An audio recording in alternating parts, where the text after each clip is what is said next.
Hi friends, కాయలు చూసారా ఎంతలా ఉండయో?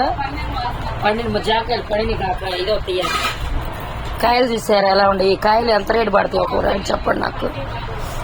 కాయలు ఎంత కొన్నానో చూడండి. ఒకప్పుడు ఈ చెట్ల కింద పడి కుసిచ్చి ఆగం అయిపోయాయి. ఇప్పుడు చూడండి వీటికి ఎంత రేటు గిరాకీ వచ్చిందో. మామూలు రేట్లు కాదండి ఇవి. రక్త కణాలు తగ్గిపోయినప్పుడు ఇది తింటేనంట తొందరగా పెరిగిపోతాయంట కణాలు. అందుకోసం ఇంతంత రేట్లు పెట్టి అమ్ముతున్నారు ఇక్కడ.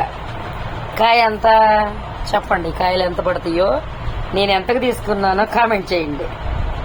ఓకేనా ఫ్రెండ్స్? 4 కాయలు తీసుకున్నా.